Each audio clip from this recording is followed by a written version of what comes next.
Meus queridos irmãos, Deus conosco, muita paz, muita luz, e que as bênçãos do Pai sejam eternas, derramadas sobre todos nós. Mais um momento com Mãe Maria, mais um momento de paz, mais um momento para estarmos juntos. São 15 a 20 minutinhos que ficamos unidos em oração, ouvindo, orando, aprendendo. Mais um momento com Mãe Maria. Vamos pegar nossa água para que possa ser fluidificada no final do momento de paz. E também vamos buscar, através da oração, aquilo que for necessário para todos os nossos irmãos que sofrem. Que Deus seja louvado, para sempre seja louvado. Vamos iniciar o momento de Maria, fazendo uma leitura de Emmanuel, psicografia de Chico, do livro Fonte Viva. Hoje é a mensagem 24. O título da mensagem é Pelas Obras.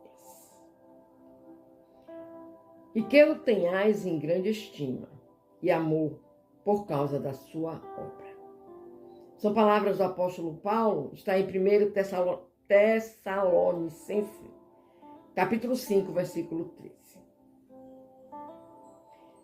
Esta passagem de Paulo, na primeira epístola aos Tessalonicenses, é singularmente expressiva para a nossa luta cotidiana.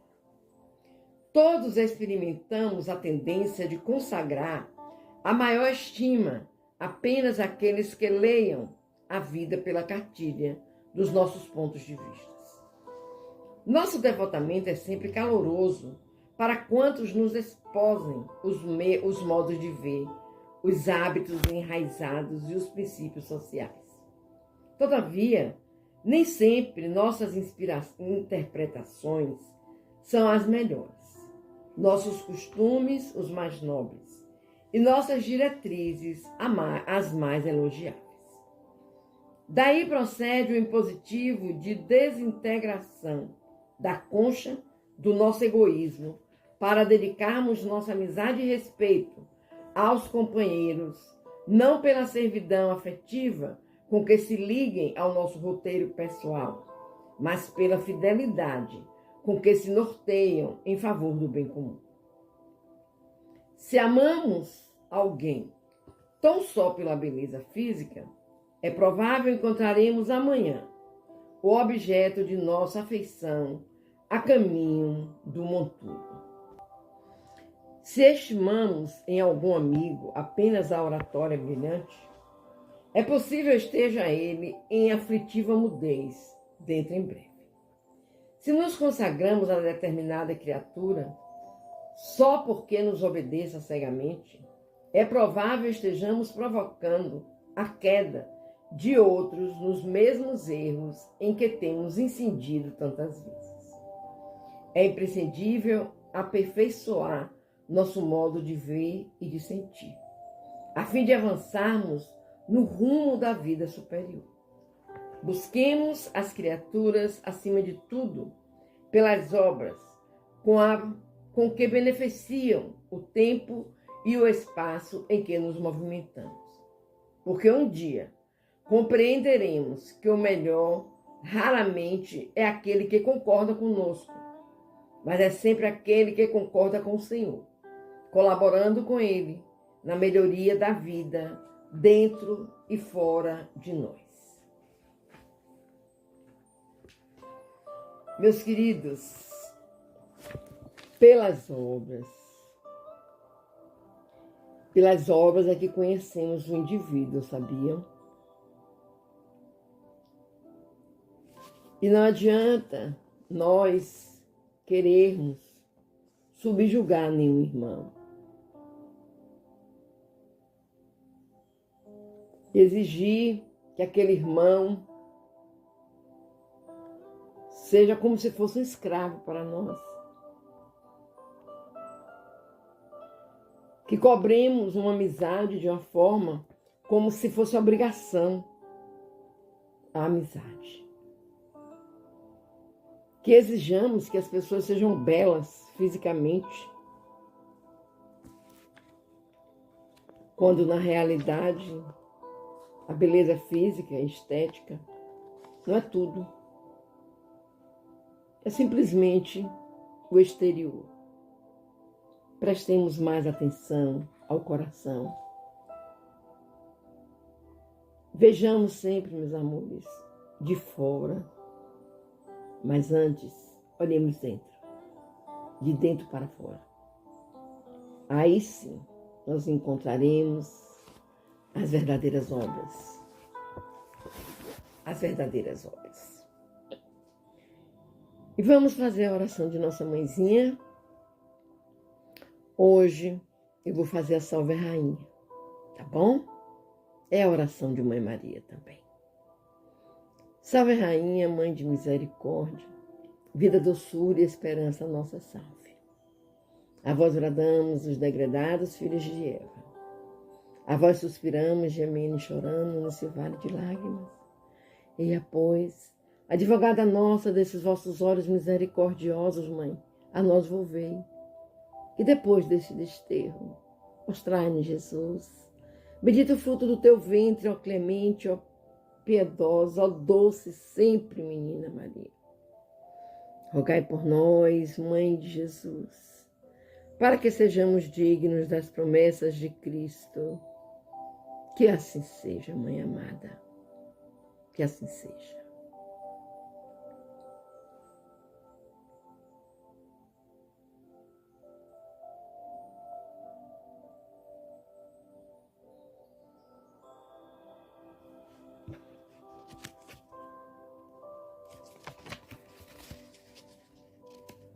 Meus queridos, mais um momento de paz. Nós que estamos juntos, fazendo a leitura do livro O Céu e o Inferno, de Kardec, nós iremos aprender muito com esse livro. Muito. Vocês não têm ideia de como nós iremos aprender sobre a pátria, sobre o desenlace. Isso é muito bom. Eu falei ontem que nós estávamos estudando, vendo o céu e o inferno, mas que nós tínhamos o purgatório, né? Tínhamos o purgatório. Aí nos perguntamos, o que será o purgatório? É entre o céu e o inferno? É depois? Então vamos iniciar o capítulo 5, que o título do capítulo é Purgatório, e nós iremos entender o porquê que fala purgatório. Tá bom? Vamos lá. O item 1. O Evangelho não faz menção alguma do purgatório, que só foi admitido pela Igreja no ano de 593 depois de Cristo. É incontestavelmente um dogma mais racional e mais conforme com a justiça de Deus que o inferno, porque estabelece penas menos rigorosas e resgatáveis para as faltas da gravidade mediana. O princípio do purgatório é, pois, fundado na equidade, porque comparado à justiça humana, é a detenção temporária a par da condenação perpétua. Que julgar de um país que só tivesse a pena de morte para os crimes e os simples delitos? Sem um purgatório, só há para as almas duas alternativas extremas: a suprema felicidade ou o eterno suplício. E nessa hipótese, que seria das almas somente culpadas de ligeiras faltas? Ou compartilhariam da felicidade dos eleitos, ainda quando imperfeitas, ou sofreriam o castigo dos maiores criminosos, ainda quando não houvesse feito muito mal, o que não seria nem justo, nem racional. O item 2. Mas, necessariamente, a noção do purgatório deveria ser incompleta, porque apenas conhecendo a penalidade do fogo, fizeram dele um inferno menos tenebroso, visto que as almas aí também ardem, embora em fogo mais brando, sendo o dogma das penas eternas incompatível com o progresso. As almas do purgatório não se livram dele por efeito de seu adiantamento, mas em virtude das preces que se dizem ou que se mandam dizer em sua intenção. E se foi bom o primeiro pensamento, outro tanto não acontece quanto às consequências dele decorrentes, pelos abusos que originaram. As preces pagas transformarão o purgatório em mina mais rendosa que o inferno. Item 3. Jamais foram determinadas e definidas claramente o lugar do purgatório e a natureza das penas aí sofridas. A nova revelação estava reservada ao preenchimento dessa lacuna, explicando-nos a causa das terrenas misérias da vida, das quais só a pluralidade das existências poderia mostrar-nos a justiça. Essas misérias decorrem necessariamente das imperfeições da alma ou do espírito. Pois, se esta fosse perfeita, não cometeria faltas, nem teria de sofrer-lhes as consequências.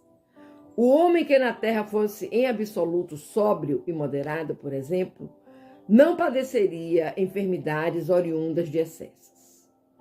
O mais das vezes ele é desgraçado por sua própria culpa. Porém, se é imperfeito, é porque já o era antes de vir à terra, expiando não somente faltas atuais, mas faltas anteriores não resgatadas. Repara em uma vida de provações que a outrem fez sofrer em anterior existência. As vicissitudes que experimenta são, por sua vez, uma correção temporária e uma advertência quanto às imperfeições que ele cumpre eliminar de si, a fim de evitar mais e progredir para o bem. São para a alma lições das experiências rudes, às vezes, mas tanto mais proveitosas para o futuro. Quanto profundas as impressões que deixam.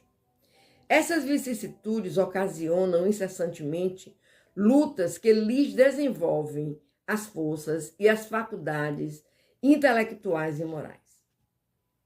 Por essas lutas, a alma se retempera no bem, triunfando sempre que tiver denodo para mantê-las até ao fim. O prêmio da vitória está na vida espiritual, onde a alma entra radiante e triunfadora, como soldado que se destaca na refrega para receber a palma gloriosa. Item 4. Em cada existência, uma ocasião se depara à alma para dar um passo avante. De sua vontade depende a maior ou menor extensão desse passo. Franquear muitos degraus ou ficar no mesmo ponto. Nesse último caso, é porque cedo ou tarde se impõe sempre o pagamento de suas dívidas. Terá de recomeçar nova existência em condições ainda mais penosas.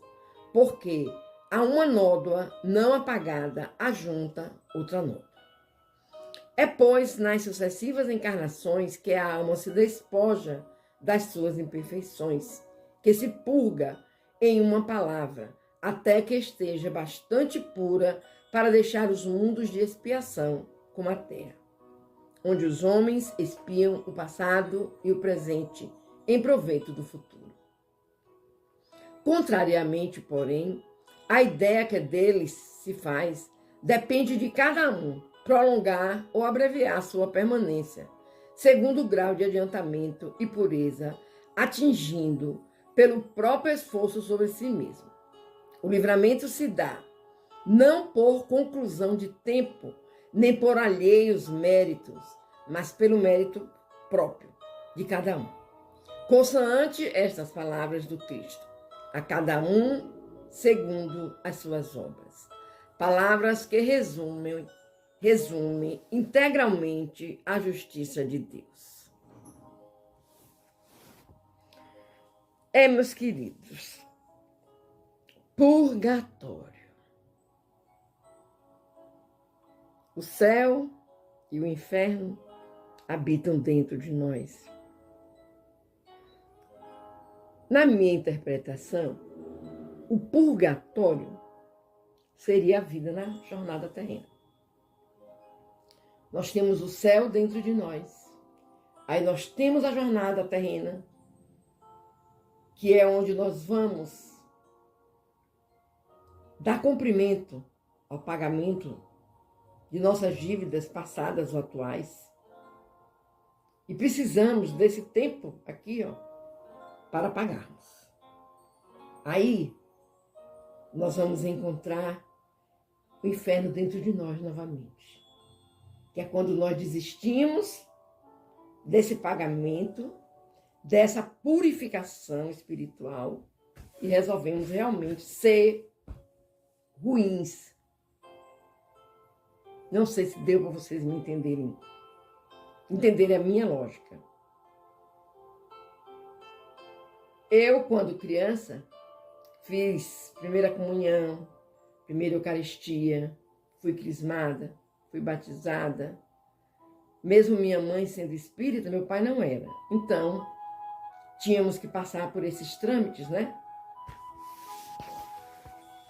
E eu cheguei ao ponto de, um dia, disse para minha mãe, eu quero ser freira. Porque eu achava tão bonito aquelas senhoras vestidas com aquela roupa branca, comprida, aquele coisa na cabeça, que eu não sei como é o nome, que era tipo um véu, mas que era uma túnica na cabeça, né?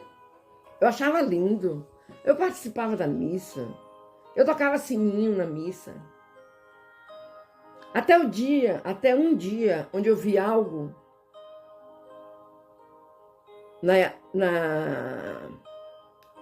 no Hospital Santa Cruz, que era onde a igreja onde eu frequentava, que era próximo da minha casa. Eu vi algo que me chocou. Entre uma freira e um padre. Vocês não imaginam como eu saí voando, correndo daquele lugar. Aí cheguei em casa e disse para minha mãe, eu não quero mais ser freira. Não é coisa boa, não é coisa de Deus, é coisa do demônio. E também eu não dei mais muitas explicações. Minha mãe, tudo bem. E aí a vida continuou, nós continuamos a viver. Eu ia à missa de vez em quando, não nego, porque antes eu achava que comungar, receber a hóstia, era estar recebendo a vida eterna. Então eu comecei a frequentar o centro espírita com minha mãe. E aí a gente vai ouvindo as palestras, né? Vai ouvindo. E vamos entendendo o porquê de tudo. Hoje, aos quase 73 anos, eu já tenho convicções bem diversas, bem diferentes do que eu tinha quando eu tinha até 12 anos de idade. E estou aqui falando com vocês. Então, meus queridos, vamos orar e vigiar? Vamos nascer com esse céu dentro de nós, com esse inferno quietinho, que o inferno está quietinho, não está nos abusando. Vamos seguir essa jornada terrena, esse purgatório, e tentar resolver tudo aquilo para que viemos. Não deixar o inferno atuar. não deixar. Que Deus nos abençoe. Que Deus nos abençoe. E vamos juntos fazermos a nossa oração. Eu me demorei um pouquinho hoje, não foi? Me perdoe, me desculpa. Mas a gente começa a falar. Vai se animando, né, meus queridos? Mas, continuo a dizer, quem tiver alguma pergunta, alguma opinião, mandem no privado para mim, mandem para a gente conversar. Que Deus nos abençoe. E vamos conversar com o Papai do Céu. Querido Deus, mais uma vez aqui estamos nós para te pedir clemência, misericórdia, piedade pela humanidade, por todos nós, Pai. Todos nós temos obras mal acabadas, ações mal delineadas.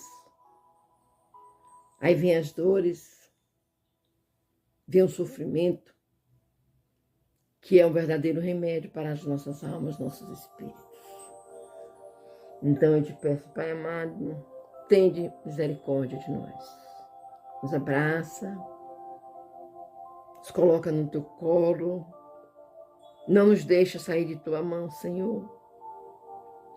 E que todos os nossos irmãos que sofrem de qualquer problema, Pai, físico, psiquiátrico, emocional, possam encontrar em Jesus, em Ti, o verdadeiro remédio para a cura tão necessária para a nossa evolução. Tenha misericórdia dos nossos irmãozinhos que se encontram nos hospitais, cirurgiados ou a fazer cirurgias, com doenças kármicas, doenças terminais, nas UTIs, CTIs, nos asilos, nos abrigos, nos presídios, os andarilhos que vivem andando e ficam nas calçadas, nos hospitais psiquiátricos. Tende misericórdia, meu Deus. Tende misericórdia. Que nossa mãezinha Maria esteja sempre nos lares, acomodando as coisas. Claro que nós precisamos ajudar a Mãe Maria, meus irmãos, porque ela não pode sair sozinha mexendo no seu livre-arbítrio. Aliás, não pode sair sozinha, não. Ela não sai mexendo no nosso livre-arbítrio. Ela simplesmente nos intui uma direção, um caminho dentro do nosso lar. E nós somos muito gratas à Mãe Maria por isso. Que sejamos pais e mães felizes com os nossos rebentos, nossos filhotes. E que possamos estar sempre em oração. Que o lar que ora unido permanece unido. E aqueles irmãozinhos que desgarram, oração. Ora pelo guia espiritual deles. Pedindo clemência e misericórdia a Deus. Ele não nos nega, meus irmãos. Ele não nos nega. Então, que Deus esteja na vida de Fábio José, de Neto, de Denis, de Jonathan, de Dionta,